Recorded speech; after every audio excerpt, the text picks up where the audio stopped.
What's up, everybody? This is Football at the Bar. We're your host. I'm TA. It's G Money. And we are being brought to you right now by ATB Media Network. Yeah. Super excited. We just finished the Super Bowl, and now we sitting over here talking about football. So for the foreseeable future, until season starts towards what? Beginning I of guess fall? You say August. August. Until then, July, we August. just talking about football. We ain't talking about NFL. We ain't talking about anything specific. We just talking about football. And the beautiful thing is, super excited, as you know, we bring you those guests. Individuals are going to really tell you what it is in the trenches. Yes, sir. And so today, right now, here for y'all, we have a football extraordinaire and individuals have been all throughout the grind, Mr. David Richardson. What's cracking with you? It's my dude, man. I'm so glad we have him here, man. Hey, you know that West Coast connection. It's a blessing. It's a blessing. It's great to be here. It's great to be here. I'm having a great time already. Coming from LA. Coming from Man, LA, we're glad to have you. Yeah. Hey, man, I can't wait to get feedback from you. So let's just give an anecdote to the season. Before we give an anecdote to the season, I appreciate you. Oh, you want to talk about what we drinking on? I got to talk about what we drinking on. Okay. Because I know you like to sit over and jump the horse. You like to jump the horse before the horse.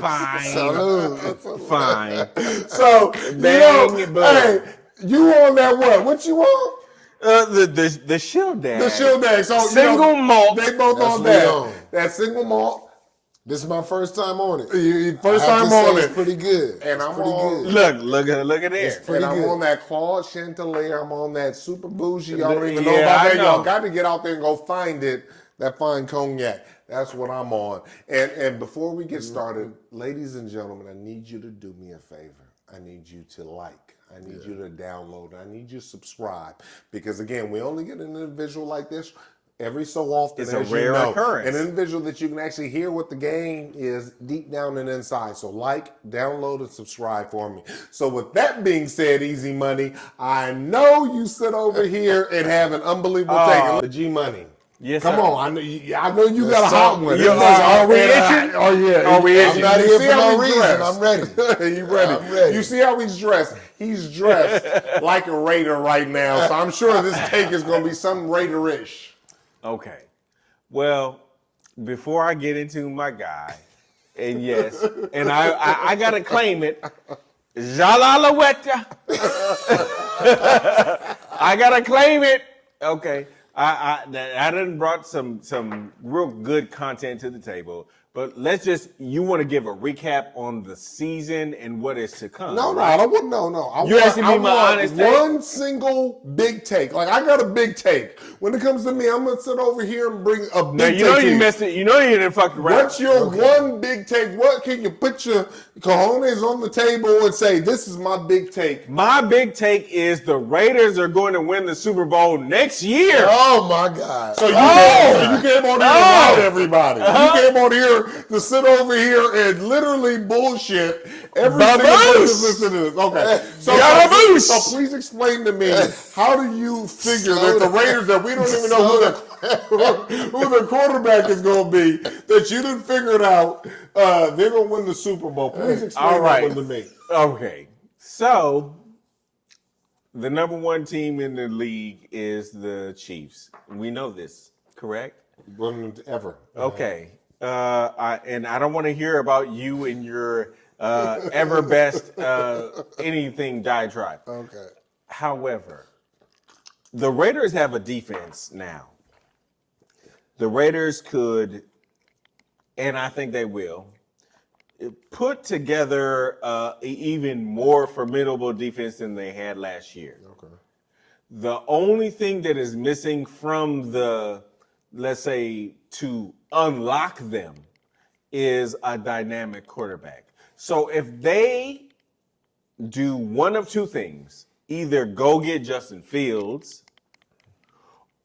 because the Bears are desperate to, let's say, rewrite history and rewrite their wrongs. But okay. Or they go aggressive and get to the number one or number two pick. Who would they pick? Right. They're not getting to the number one. I want to hear that. So you like Daniels? Daniels all day. So if hold on, let me ask the you- hold on. Raiders get Daniels, Daniels book or it. Fields, because they're similar quarterbacks. Just Fields is bigger. So when you look at the two, you have Daniels, who just came off a Heisman Trophy winning campaign, and you have Justin Fields, who's an experienced, seasoned, 4-year veteran in the NFL. You look at those two, or excuse me, 4 year. Yeah. So if you look at those two, which one would you have if you could have the pick of the litter? Okay, so to me, it's either or. No. Make Okay, your choice. okay. If you're making me make a decision, I would say go get Daniels. And Why? Because there's no pressure, there's no expectation for the Raiders to do anything. But when you get a rookie quarterback, there's no expectation. So let me ask you because this. he's a rookie. You want Eberflus with a rookie. Real quick, you have to understand though, if you're going to go after Justin Fields, you have to pay him. Correct. You got to pay him big money. Which is why I said he's not my first choice. Jaden Daniels. See, I disagree. They're sliding into their rookie contract. I don't think we have to pay Justin Fields big money. We saw what New York Giants played. What's his name? What's the New York Giants quarterback? Danny Dimes. We saw what the Giants paid Danny Dimes, which wasn't big money. And the reality is the reality is it was $40 million a year. It was big. I don't think you have to pay Justin Fields $40 million a year. It's different. It's a New York market. That's another type of it's not just the New York market. It's the quarterback market. But what I'm saying is correct. What I'm saying is one quarterback is worth more than the other. Okay, so whose take is this? Is this mine or yours? We were having a side conversation about the cost of Justin Fields. Okay, but you said Jalen. Yeah, so I would get Daniels. Jaden Daniels, because you're going to have basically 3 years of controlled money.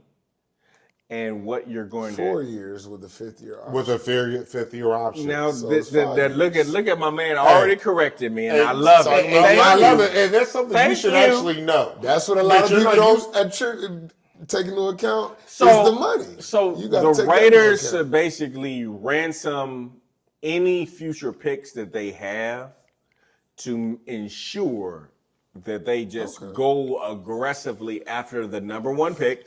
Now, you ask me, we're talking fantasy land right now because we don't know what they're going to do. No, we're not talking about fantasy. We're talking about what that looked like. Jalen has a relationship with the head coach. Mm-hmm. There's actually a connection there. So, of course, from Arizona State. It makes sense, right. Here's what my concern is do they have what needs to be in place for this individual to flourish?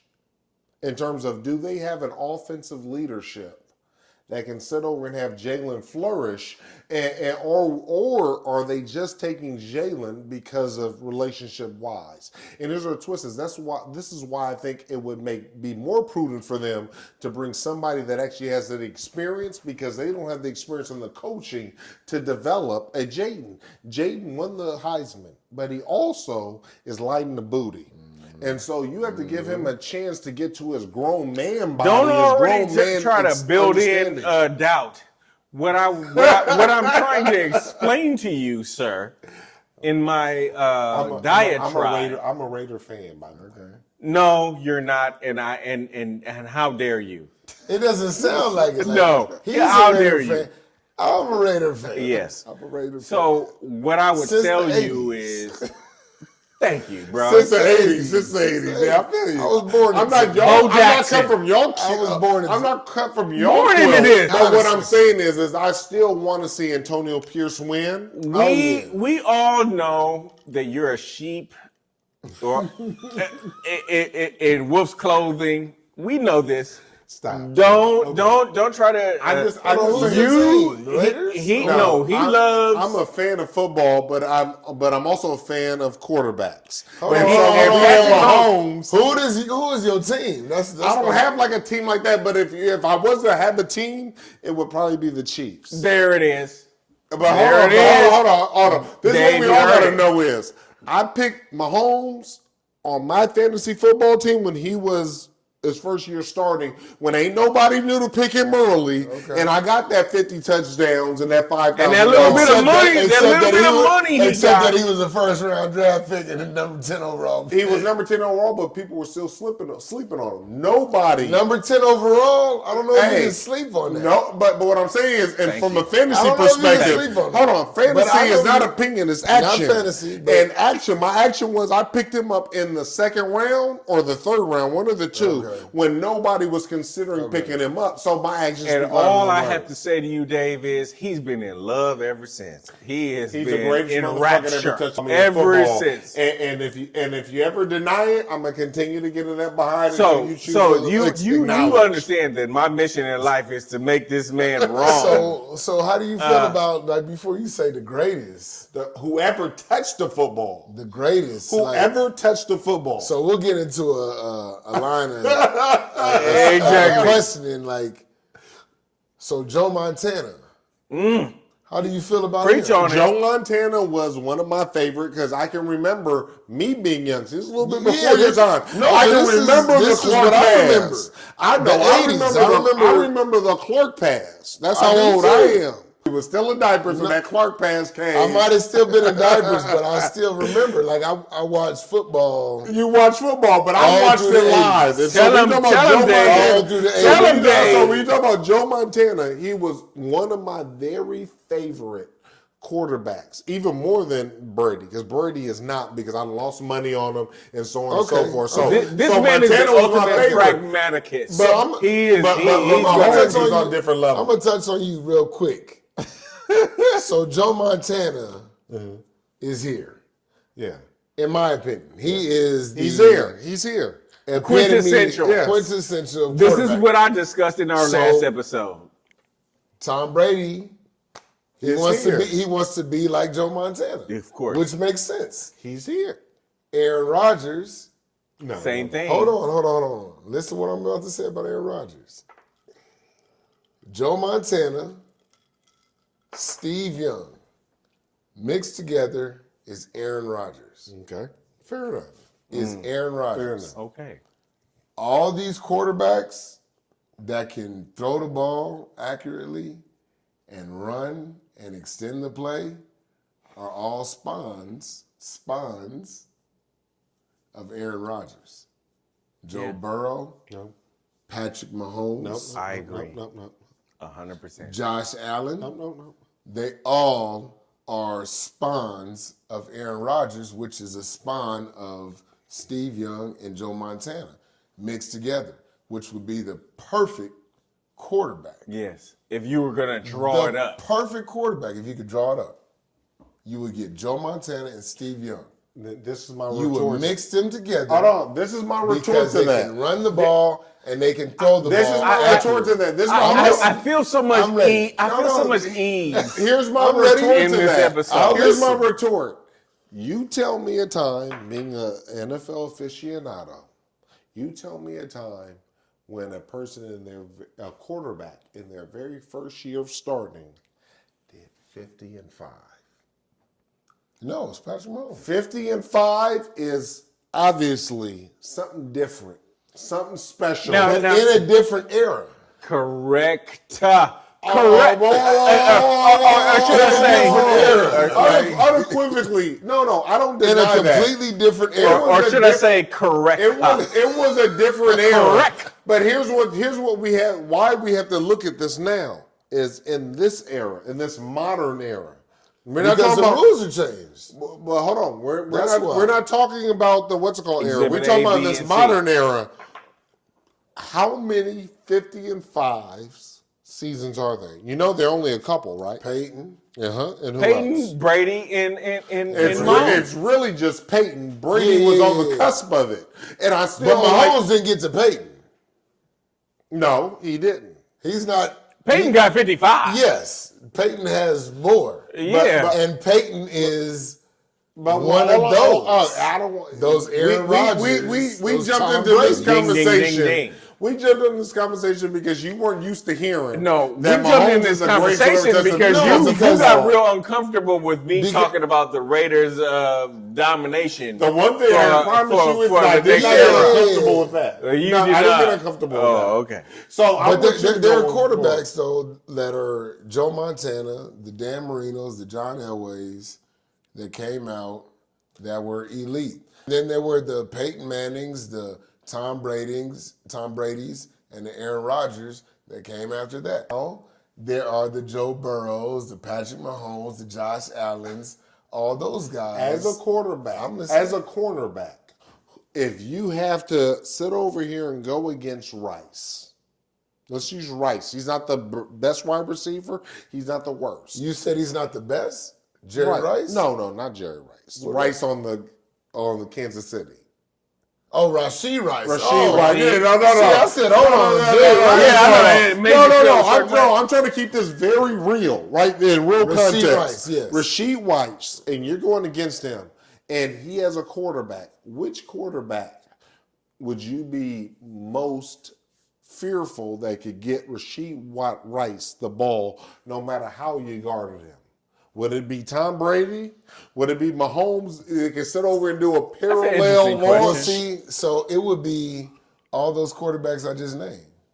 They are all in that elite But you NFL. have to make a choice. They're in that elite NFL category. Make a choice. Which one of the elites? Joe Montana. Okay. Now, hey, And you know why? Okay. I'll pick Joe Montana. Now I'm with you, brother. I'm with you. But okay. So I'm gonna give my reason as to why, and I want to ask you if you agree or disagree, because one of the things that made Joe Montana special for let's say the audience who didn't see him, or whether or not they watched highlights or didn't watch highlights, Joe Montana had a perfect way of reading defenses even better than Tom Brady, because he could anticipate. So what really made Joe special was he could throw the ball 3 or 4 seconds before the route was ended, and he knew exactly where the guy was going to be, and he would give it to him with perfect touch. And that skill set doesn't prevail. It doesn't. It doesn't. Hold on, real quick. I want to give you all your time, but I just want to sit over here and just keep everything in perspective. You're talking about Joe Montana passing to a player who is considered not the best wide receiver who ever played the game. He's considered the very best player to play the game. So your context of Joe Montana having the ability to pass to the very best player, a person that is who rated. says he's the best player? Oh my God, but that's we go online right now. Yeah, I know. talking about Jerry Rice is considered the very not best wide receiver, the very best player. He's up there with LT, and whoever else. I mean, he could be up there with them, but he's up there. But what I'm saying is he's in that. No, I'm talking about ever. People consider Jerry Rice one of the very, if not the very best player to ever play the game. Yes, okay. And so when you're talking about a quarterback who has the ability to sit over here and use the very best player as the catalyst, as a great portion of their success. So I'm gonna speak on that, because if you're saying that Jerry Rice is considered the very best player, who is his quarterback? Thank you. So what you're saying is Montana, that Joe Montana made him great. Joe Cool. There's people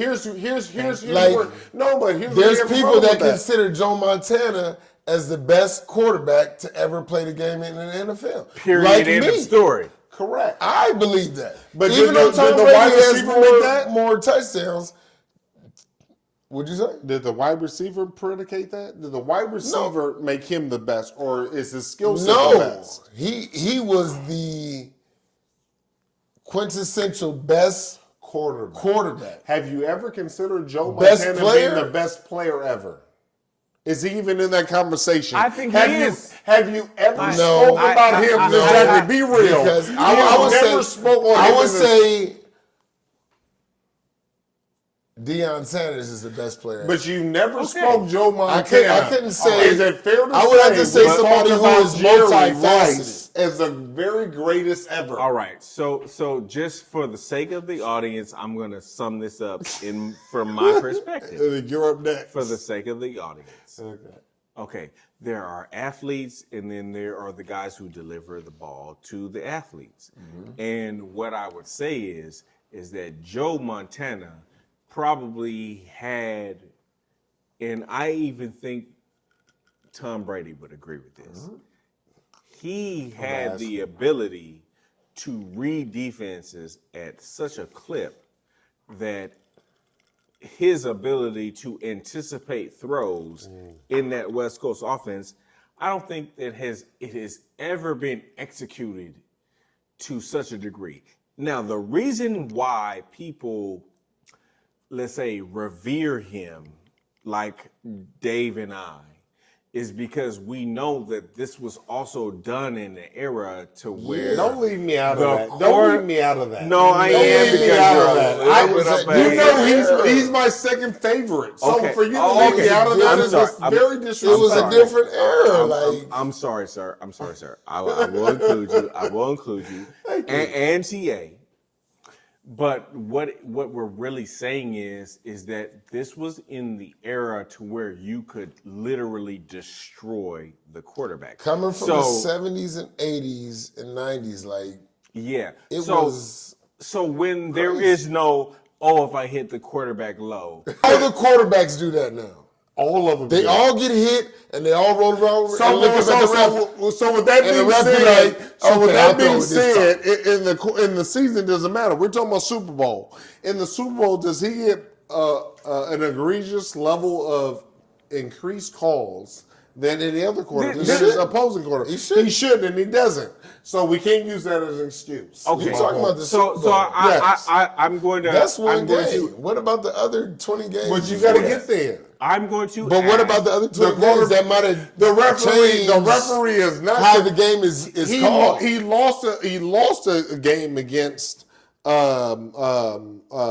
Josh Allen because of the referees. We do know that the referees are not in favor of him winning, but in other quarterbacks No, I winning. wouldn't say that. They're not in favor of them. I'm going to injured. ask you a question. Very simple. And I'm going question. to answer the question. Very simple. Do you believe, and because this is what I believe, and I'm going to ask you if you agree with me, that the Joe Montana basically lived his entire career in an era to where they decided to destroy quarterbacks at all costs? Yes. Okay. Point blank. Yes. Why Okay. did you ask me that? Point Yeah, that blank. was Because true. I know who and what you are. I agree. I agree. So in fairness, I'm putting you in a biased category because that's where you're wrong. I'm not biased. but not at all. The reason why people don't always follow statistics is because context is eras. So what people really do realize is Joe Montana played in an era to where killing quarterbacks was par for the course. And Patrick Mahomes plays in an era very similar to what they did for Tom Brady to say, how dare you touch that quarterback? And that very distinction, that very thing right there is the reason why you shouldn't always look at statistics. Because it's about how did the guy do when he should have been killed. Okay, eye contest. What you're telling me is that your boy is better than Mahomes. Yes, I am. Off of eye contest. Forget about stats. Eye contest. I'm saying Ladies that. and gentlemen, I'm saying that. This is an individual that's and it doesn't mean that I don't. Expressing himself through the fan. And it doesn't mean that I'm saying that I think that Patrick Mahomes is not a phenomenal Hall of Famer the best to ever player. touch the ball. I will never. Anything other than that, see, you're hating. I'm gonna tell you this. Like, I don't have a disagreement with what you're saying about the best to ever touch the ball, because I do believe that he will be. It's 7 years and 3 Super Bowls. Shit happens. But he's got to do Shit it. happens. But So you got to understand, we're talking about the most violent sport on the face of this planet. Shit happens. he tore up his knee. What happened to Tom Brady? Knee. He He got blew hurt. his knee out. But he was on, and where did the rule come from? From rule that, came from that specific When he injury. played Yeah. Because The Raiders. I know, from the Raiders. Doing But janky shit. he had a trajectory of taking off because of where he was going. But that year he got knocked out. Jimmy Garoppolo took his spot. Shit happens in the NFL. It's a violent sport. Like, for somebody Speaking to make from a person that knows. Of it's course. all, and I respect that. for Exhibit making A, it B, and 10, C. 15 years without injury. I mean, that's a blessing. That's, So that's let's look almost at this. doesn't If he happen. replicates what he did in his first 7 years, including sitting out a year, if he replicates in the next 7 years what he same did, thing. is there any doubt He's in the anybody's greatest. mind? The same thing. Whoever touched a motherfucking football, He's saying it to say me. that. He's saying it to me. I'm saying to you, He's saying absolutely to you. But he's saying that because I you're a know. Raider fan and it's the Chiefs. I know. And then I know. And I'm no, the same it's way. because he I get it. chooses to not sit over here. We can be amicable and be honest with one another. No, but what he wants me to do is he wants me to man- bend the knee. He wants me to bend the knee and you know, and Get on your dare I voice- say, get on dare your I voice say, to men. suck the spigot of Patrick Mahomes, and I he refuse refuses to. to do I that. will I'm down on never. bending knee. Hey, I'm not gonna bend the knee. Guess what? He'll do that for Tom Brady, and that's what Oh, I'm telling you. no, If no, you choose to no. do it We'll for see, Tom because Brady, he got Tuck 7. rule. I will don't, never. man. Come on, we Here's- have to close this out. Okay, We have to move on. And we will. But the only thing that I will say, just as it pertains to your first question to me, right? It was about the Raiders. You were asking me to say something very grandiose. You said something grandiose, so I was obnoxious. All right. And the only thing that I can say in closing is I think that if the Raiders get Daniels, they will be in position, provided that they fortify their defense To get to the Super Bowl. to get to the Super Bowl and beat the Chiefs. So Daniels can beat Mahomes. And I'm going to go Oh, ahead. no. I want you to look at the camera right now and say Daniels can beat Mahomes. Daniels will beat Mahomes with my chest. Ladies and gentlemen, I apologize. This is all his ignorance. This has nothing to do with me. With my chest. I try to contain him. Now, if they I don't encourage draft him, I encourage him to you talk know, to like, you. what's up? But What happens I if they didn't encourage him to talk to you as if here and not sit over here and say he was going to go crazy. But he chose to. Well, and there is, and thou with. So, as we go into, that was his phenomenal, and I will sit over here and when All right, so I hope it now comes we to can move fruition. on. We can move on. I wanted to sit over here and say that was a phenomenal hot take. That the Raiders are going to win the Super Bowl over Yes. Patrick Mahomes. Hey, that's a hot take, and it's commendable, and I respect it, and you've defended it. Okay. But now, please. So I'll bring him back, though. Patrick Mahomes, number 3. So he's a First three-peat. ever three-peat.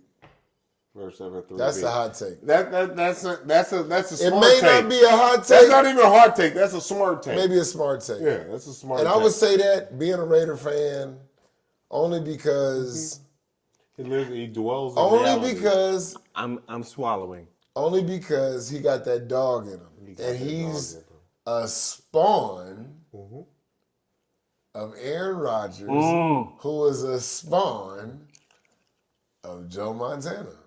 Okay. What I was talking about before. However, we got to get to this, the three-peat. this line of quarterbacking is what the NFL looks for. This is a Super Bowl And this from a champion. DB. This from a DB, an individual that knows what it's like to have to compete. He knows what it with looks that. like. He knows what it looks like. I understand. So, and he is a Raider. I think he's wrong, but so what? He's a Raider fan. I'm a Raider fan. He's a Raider fan. Yes. Born and raised. And knows what the greatest who ever touched the football looks like. First of all, but can you stop saying the greatest that ever touched the football? But I go off One second. I go off the eye test. I watch a lot of football. Yeah. He can throw the ball right. He can throw the ball right. There are other quarterbacks in the NFL who can't throw the ball right. And you have an opportunity to see it up close and personal. That's what's so beautiful. You actually have the opportunity to see that up close and personal. Man. You know what? I'm just gonna swallow my whistle and deal with you. Because now you got an ally. David's your buddy right now. We have to continue to flesh out the greatness of Patrick Mahomes. The reason why he chose to pick them as the next Super Bowl champion in a three-peat. Let me just do it my hate. Did you not think they were going to three-peat? Is that what you're saying? Let me just do it my hate. Or you talking about the Raiders are going to win the championship a couple of years from now? I just said it with my chest. Okay, the Raiders is going to beat them. But here's the flip side of what I'm going to say. I got a little flip side. Okay. The Raiders and the Chiefs in the AFC Championship.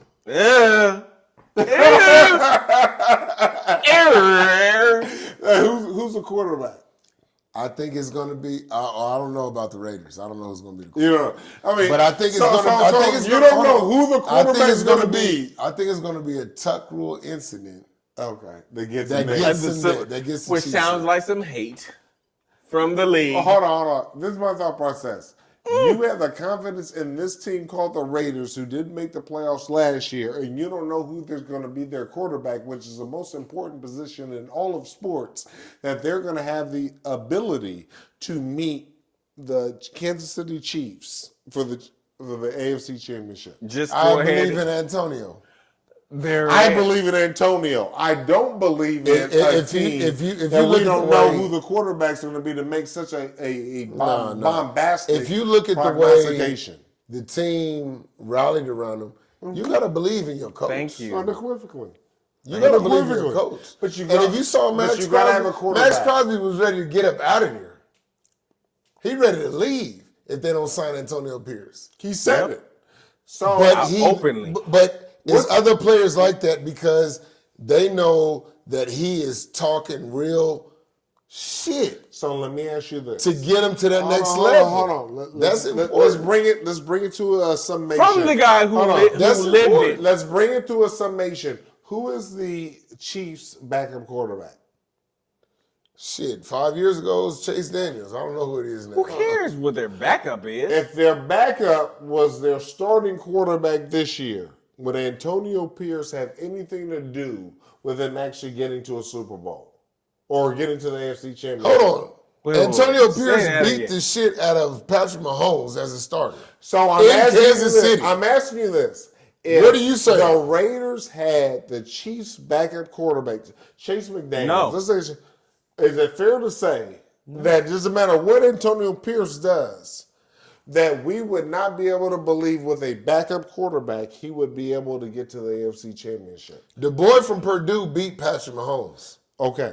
In the regular season. Yeah. So what are you saying? So you're saying that same quarterback you believe could take the... Can beat Patrick Mahomes again because he did it already? Yes, I can. I do believe that. No. If you did it once, we're talking about playoffs. You think he would actually reach to the point to where he could play Patrick Mahomes? Where he might lose an AFC Championship to Patrick Mahomes, like I just said. Okay, but getting to the AFC Championship. Like I just said. He could get to the AFC Championship. Yes. Okay. That's what I'm saying. Okay.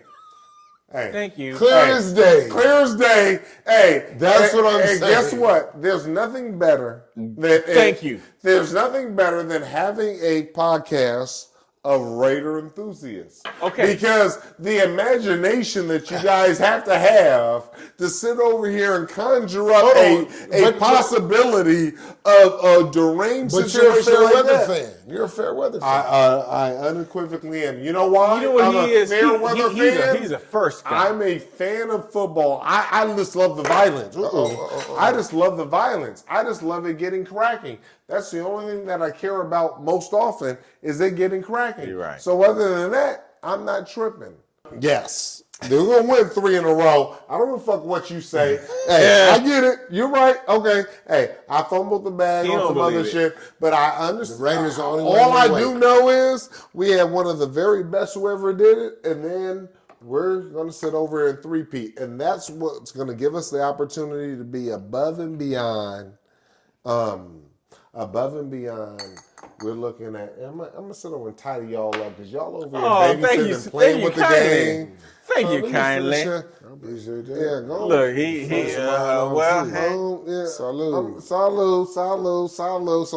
let's get into the second half of the show. Boom, you got your shit. I'll take this motherfucker right here, and we're gonna sit over and get going. And now we got a chance to talk. You talk some crazy shit. The Raiders are going to win the fucking Super Bowl. I did. You only asked me one question. You talk some semblance of reality where we're talking about the Chiefs are going to sit over and win the three-peat. I appreciate that. You're talking absolutely insanity. And what I'm going to talk about is just absolutely future prognostication, because the reality is the big story is the Chicago Bears have the first pick in the draft, and everybody's talking about them giving up their quarterback and going with Caleb Williams. And everybody's talking about Caleb Williams from USC is some generational talent, and the one thing I can guarantee you is that he's not. Damn. It doesn't mean his stats aren't that, but I'm going to give you 4 intangible reasons why.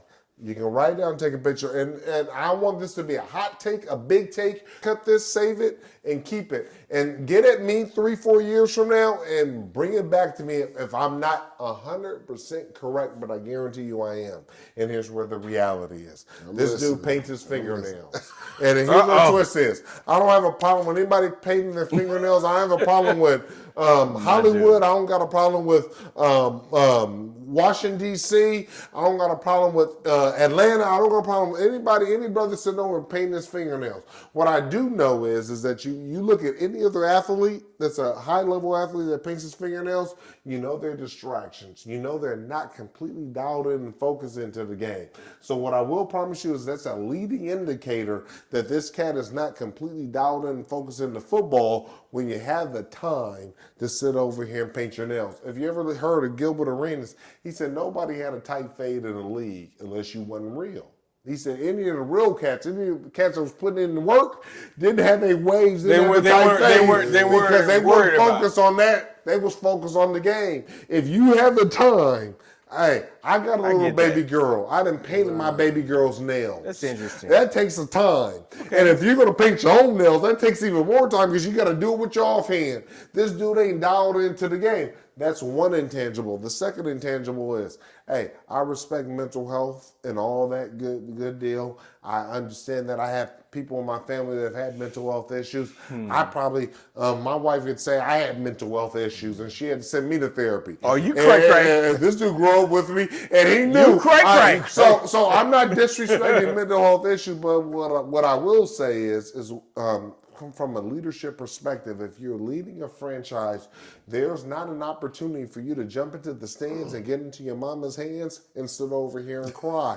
I don't care if you lost a Super Bowl, you don't have the opportunity to do that. And I'm not disrespecting Caleb. I love him. He's going to be phenomenal. But what I will tell you is he's not going to be that generational player that you think that you can get rid of a very good player for this, and it's going to fix all your challenges. Another challenge that I have is that this dude's not a winner. Damn. You tell me when he's won. He didn't win at Oklahoma. He didn't win at USC. He had the opportunity. He was in the Rose Bowl in his own hood, and he allowed a team like Utah to come and beat him. At the end of the day, what we do know is what's in place Justin Fields has been a winner in his deal. This dude's never been a winner. And I have not, shame on me, I have not gone back and looked at his high school DeMatha records, but at the end of the day I've never heard of him being a winner. I never saw him being a winner. And so when you're not a winner in college, it's a leading indicator that you're not going to be a winner in the professional ranks. Lastly, the team that he comes from. He's saying a lot, ain't he? He's saying a lot. The team that he comes from. I need to take notes. Lincoln Riley. He has not had any player that has played for him that has transitioned into the league and played well, although he's had 3 of 4 of his players come into the league that have won the Heisman Trophy but not played that well. The only one that did play well, that got to a Super Bowl, was the one that had the dog in him that was built by his father. So what is a Heisman player? The Heisman is supposed to be the best player in all of college. Okay. And these players didn't transition. Go ahead. That didn't transition to the NFL. Yikes. So my thought And he's already process won is. So my thought process is the Bears. You have an opportunity. Everybody's putting on this pressure. You got to get this player. You've had 2 years at the number one. Imagine if they would have took number one last year. They would have been fucked. You understand? Because they would have took old boy from Alabama that went to the Carolina Panthers, but they traded that pick. If that number one pick, what everybody swears is the deal, ain't the deal until they're the deal. You have Justin Fields that has had the opportunity in college to sit over here. He might have lost to Georgia in the championship, but these were the best teams we've ever seen in all of college football. The dude who was the generational pick that they didn't try to give to him, he dominated. And we all forget that Justin Fields was actually supposed to be that generational individual until media got a hold of Trevor Lawrence. It was actually Justin Fields was a better player. I've heard people that were at the tournaments with them. He was actually the better player above him. That was Bucky Brooks. Was a better player than Trevor Lawrence. Trevor Lawrence, the media contrived him as a generational player, and they're still trying to contrive him, even though he hasn't lived up to that. So when you get tagged with that, but there's so many intangibles that kind of predicate that you're not that, let me tell you something. Because what they could do is they could trade that first to Washington. They hired old boy that was his OC at SC. So you trade that first pick, and guess what? You just don't get a whole bunch of first round picks. You get, that's like they did with Moore, the wide receiver.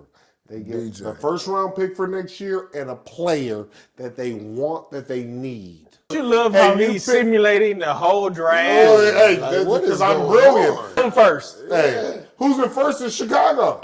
So trade that first round pick. I got so much to say. Okay, so the only thing we have let you go, and I appreciate that. I appreciate that. And you know You what? got it off your chest. You know what? And I hope you got all of those emotions out. Hey, just get a jalalueta. Just get it all out. Whoosh. Yeah. Vamoosh. Okay, I'm ready. So now that you have gotten all of that out, allow me to retort. I'm not fine. Let's say I will say that I'm okay with if they do all of that for all of the reasons that you described. This is a very simple draft in one respect. This is, do they believe that Caleb Williams is going to be their future, yes or no? So, yes, he is the number one on the current docket. He's the number one quarterback because of all of his physical modalities. The man can throw the ball a yard. Yeah, he's only 6'1", but he's thick. He's not a little guy. He's not a little guy. I think that one of the things that people are missing is he's not slight. He's not little. He's thick. He's 6'1". But yeah, he's 6'1". How tall is his line? But he throws the ball a mile. And he happened to play with a head coach that just said, damn, I don't care about the other team scoring. I'm more concerned with you getting more chances to score. So Not that worked out. that was the mantra of his head coach. Now, it did not make it to, let's say, national championship. But the stats look good, right? But no, it's not even about the stats. It's about how many times can I get my offensive player on the field. So his head coach just basically said, I want the defense to play all of 5 minutes of this game. I want my offense to play 90% of this game. And I want you to display yourself all the time. Translate to the NFL. So how that translates is you have a guy who has had, he's looked at multiple defenses, and you have a guy who has had multiple reps. Mm-hmm. So multiple reps, multiple defenses can Did equate. Mayfield have that? It's not about comparing him. Why? I'm not comparing them. I'm comparing their situation. Did Mayfield have the same thing that he had? No. Mayfield didn't have that. No. You said he but did? I say think he did. But I would say that Baker was a better player, and this was a different era. You say Was a better player than who? Caleb? In college. The Caleb? I think so. I think if you look at That's an argument. I'm not gonna lie. That's an argument. no, I think if you look at Baker Mayfield In college, I think if you look at Baker Mayfield's stats, because we're thinking about revisionist history too. Was better. I'm not better than Caleb. No, because Baker was a Heisman. So was Caleb. I know. correct. So you're saying So they can one could be better than the other. And you think? Would you agree with that? I don't think that he's, mind you, I would have to look at this. I would have to look back at it. I mind don't know them like that. Here's the I would have to look back at them. Here's the distinction. If you're asking me who I think that the better quarterback is, I think that Caleb is a better quarterback. They call him generational. I hope he was. I think Caleb is a better quarterback. But Baker has proven himself in the NFL, so it's kind of like, okay, let's just look at what it is that they did. And I think that Baker had a better career. It's not In college? Yeah. He might have. He might have. Okay, so let's look at that framework, and I love that, and I appreciate that. That's standing on your business. So I respect it. Yeah. And so my thought process is, if Baker Mayfield had a better college career than Caleb Williams, is it fair to say that Justin Fields is a better quarterback? Nope. No, because we're comparing. Who would you rather have? Listen, Apples Baker. to No. oranges. Baker Mayfield was the number 1 overall draft pick. Thank you. Do you End of agree with that? End of story. Do you agree with that? It's the end of the story. Do you agree with that? So go ahead and Do finish. you agree with that? I didn't think he should have been, but So he that's was. my point. No. Why did I'm you not not- making. I'm why- not. why- why did you not? I'm not the one making the decisions though. But he Why did you was not feel that way? And Justin Fields was what, 12 or 15? Why did you not feel that way? Justin Fields just beat Trevor Lawrence But Kyler the Murray- year that Trevor Lawrence was picked number 1. Kyler Murray was number 1. No. You said against, we're talking about against Justin Fields. No, Justin but Kyler Murray was number 1. Justin Fields beat Trevor Lawrence the year that he was picked number 1. And they didn't What do you talk about it mean in the beat media. him? You didn't see? You talking about in the game? Beat him? No. Whooped his He's ass. talking That about doesn't mean anything. 6 touchdowns. In a game. Six In a game. touchdowns. In In a a game. What about the season? But how about Baker this? Mayfield had like 45 touchdowns. What are you talking about? can't- But that's my whole point. What are you It's talking the about? Lincoln But Riley ladies and gentlemen, can I just say Go this ahead, to finish you? what you're saying. Whether or not we're talking about college or NFL, these quarterbacks do not play against one another. They play against the defense exactly. that is in front of them.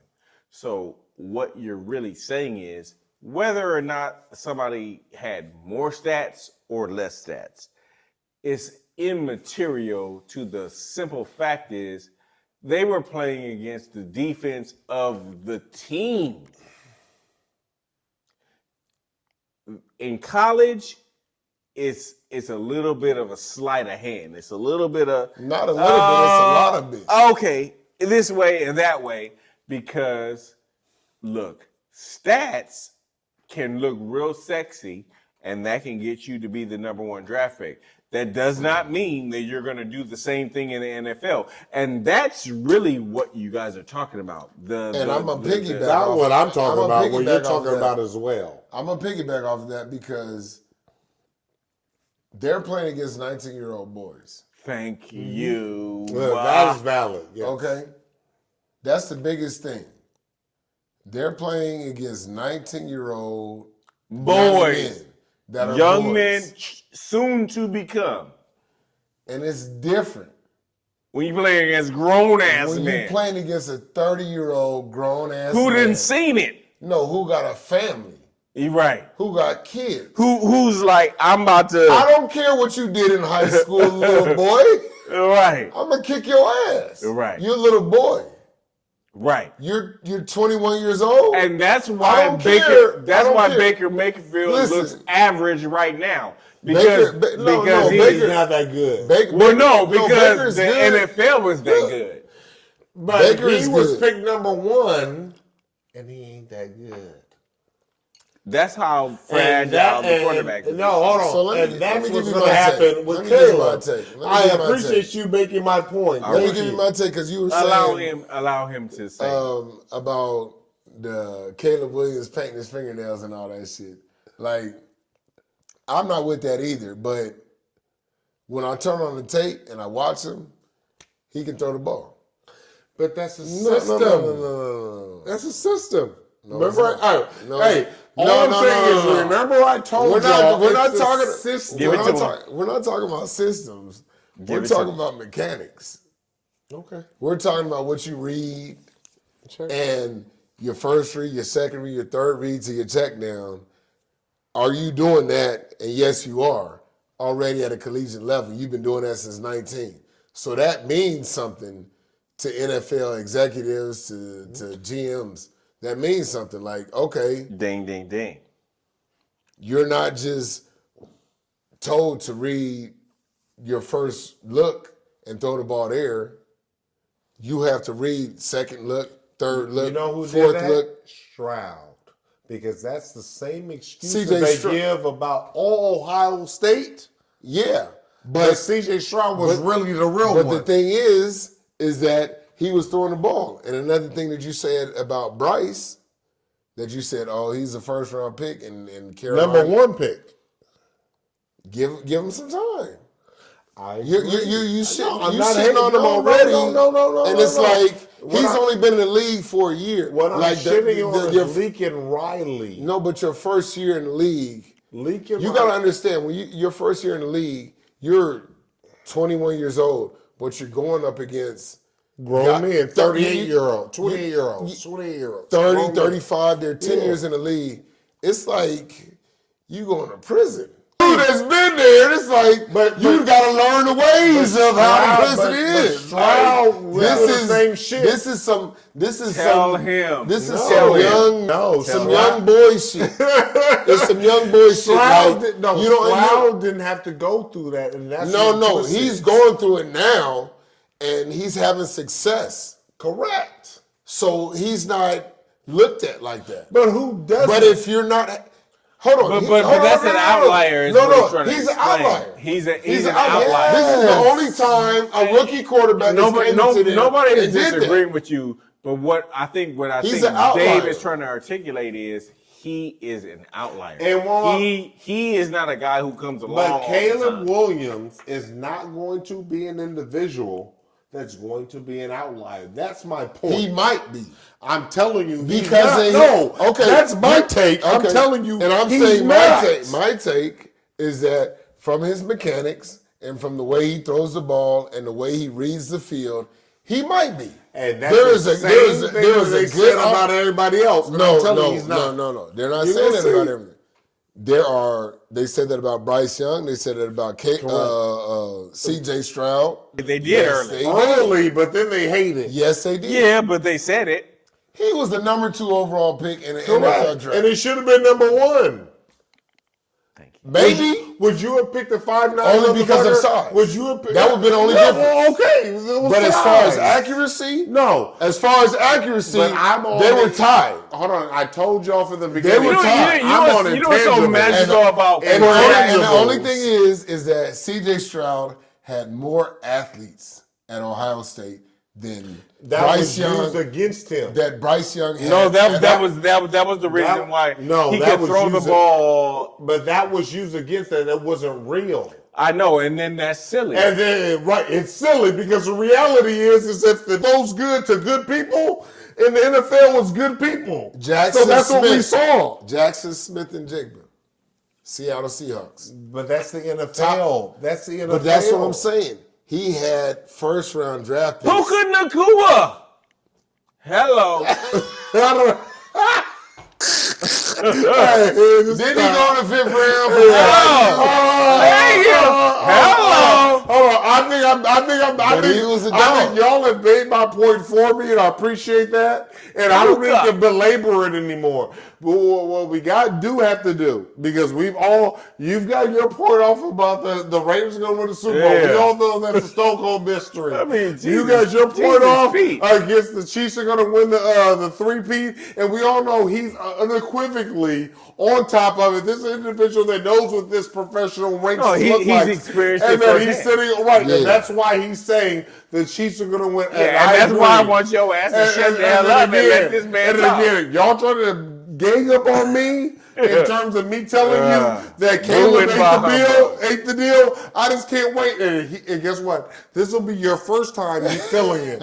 He's had to feel it for the majority of his life. I tell what it's going to be, and then it comes to fruition. I got you. So you'll have an opportunity to feel this, and I promise you, I'll make sure I'll be like, hey, well, did I tell you? I told you that. You told me. So, but he already knows. He gonna get that no matter what. But here, what we have to do, because it's so important to me, is that we have an opportunity to sit over here and really put the emphasis on you. You ain't here just to sit over here and drop that game on what we talking about. We here to sit over here and hear about your experience in your world. And so, G Money, take that motherfucker. All right, so look. I'm bringing in my man over here. I just want to, for the sake of the audience, I really want them to understand the grind and the grit that it takes to make it to an NFL level. And we have been blessed. We have been graced to be on this show, to have somebody who has done it firsthand, has the direct experience. And that's really why I'm excited, right? So I'm like, look, I brought my man D Rich on here, and he decided to come on because, you know, he has better things to do in his life, but he decided, he was like, oh, okay, man, I'm gonna grace the presence. I'm gonna grace it. And look, and so one of the first questions that I just want to ask you to just try to convey to the audience is like, what was it like from the onset? Yeah. What was the journey for you from, let's say, where you would call the beginning to making it to the league? Like, how was that for you? Well, it was, it was different. Like, coming from LA, just being out here in the city, and basically just, like, in my neighborhood, like, I was basically the Ricky of the neighborhood. Right. If anybody seen Boys in the Hood, right. He was an athlete. Like Ricky! He was getting ready to make it to USC and everybody play some football. Ricky. He said Ricky. He went 90s old school. Boys in the Hood. Yeah. So there was, gang. It was the 80s gang and 90s. activity all And what part of LA you grew up in? In the 30s. Okay. So I grew up in 36 in Arlington. That was my 36 Arlington. Anybody know LA? Thank you. No, what 36 Arlington? Yeah, so I say I'm born in LA, but I was raised by Harlem. Yeah, Harlem. So I crazy to do, say I that. do, I do. So these are the exact, I'd say, perspectives that I want people to in the audience to really understand. It's like, how was it for you, and then what was your ascension? Well, so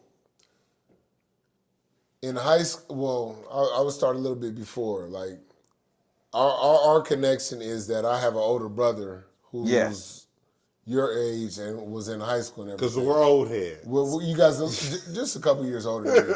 But I felt like I always had an advantage against my peers because I was always playing against guys that were 3 years, 4 years older than me with my brother's age. And so going into high school, when I finally got the opportunity to play football, because another caveat is that my mom's never let us play tackle football when we were young because she was like, it's too dangerous. She was like, all those other mamas. Black mamas, I don't want my baby to get hurt. Of that. We had a recruiter that was coming to the house every time trying to get us to play and everything. And it was just like, come on, moms, let us play. She was like, nah. But finally we got to high school. I got to play my freshman year. My brother didn't get to play till his junior year. Right. Real talk. But in our backyard, from high school, when I was in elementary, he would do little drills with me, timing drills, like run down the field and I'm going to throw the ball to you, but the ball is going to be coming to you, so you just have to get your head around and be ready to catch the ball. Like just little stuff like that.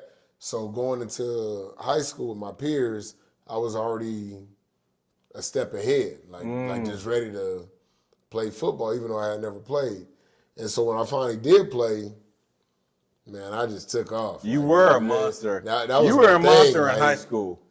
I know that because one of the things is to your point, right?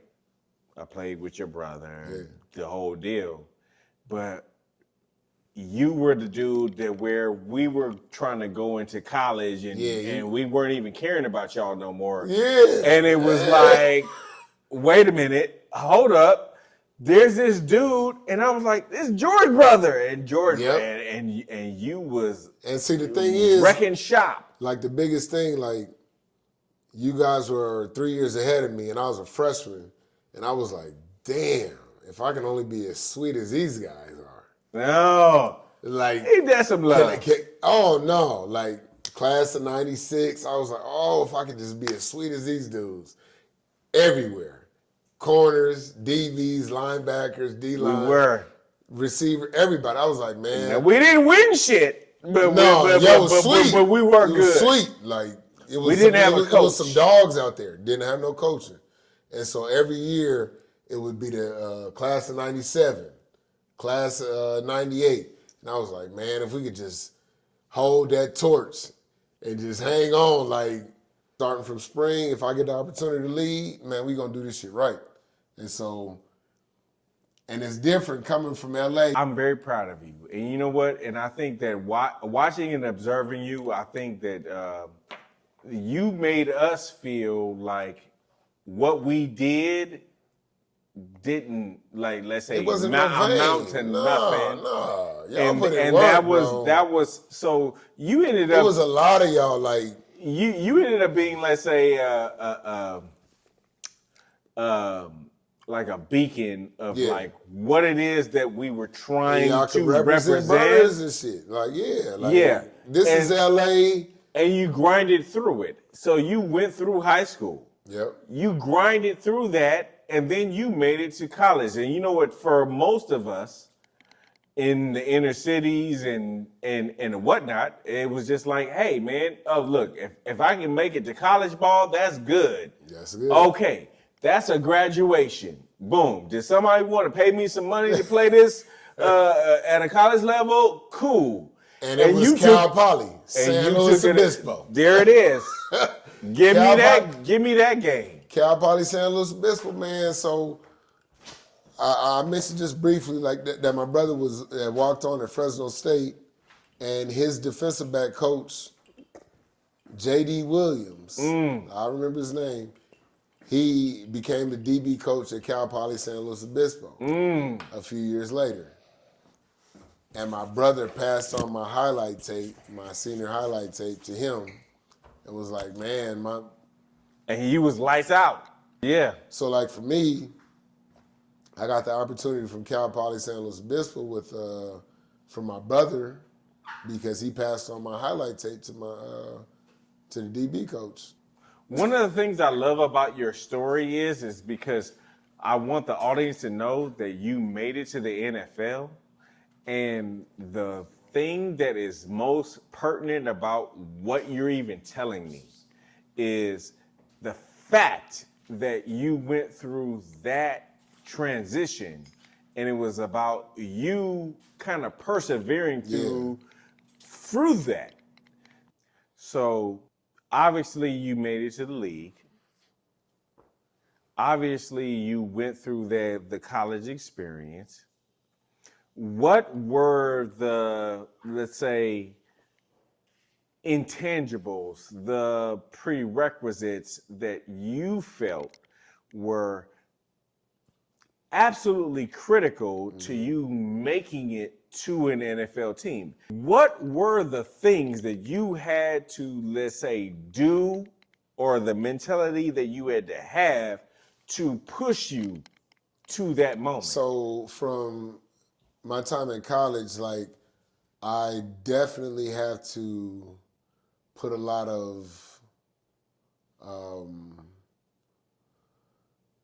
I would say a lot of my faith and a lot of my thanks basically into my coaches. Like, my coaches really challenged me and really pushed me to becoming a greater athlete, and not only a greater athlete, but a greater man. My coach, David Phipp, he was my defensive back coach when I was at Cal Poly, and we had a system in college. Would you, in your opinion, would you say that was a differentiator for you? Like, oh, okay. Yeah, because it was like you said, oh, okay, this is now the effort that I need to bring. Well, I was judged at a higher level, and my coach, David Phipp, who is now the special teams coordinator for the Detroit Lions. Very interesting. Very interesting. He held me at a higher level than everybody else because of where I wanted to go and what I wanted to be. And I was okay with that. So here's the thing. Only thing that I want to ask you is, based upon all of the experiences that you've had, talk to me about the Euro League and where you see the UFL going in the future, because I think that you made it to the NFL. Injury stunted your career to a small degree or to a big degree, but you've had a good arena league career. Where do you think that this UFL is going to go? So I think that it's a great feeder league. When I got to the NFL, it was 2004, and I got to NFL Europe 2007. That was the last year of NFL Europe, and that was the last year of it actually being a feeder league to the NFL. So there wasn't any in between the collegiate level and the professional level. And so I think that the UFL is going to be a great spring league. I think that they're going to provide a lot of opportunities for a lot of guys. I think maybe 3 or 4 guys made it to the NFL just from last year. Okay.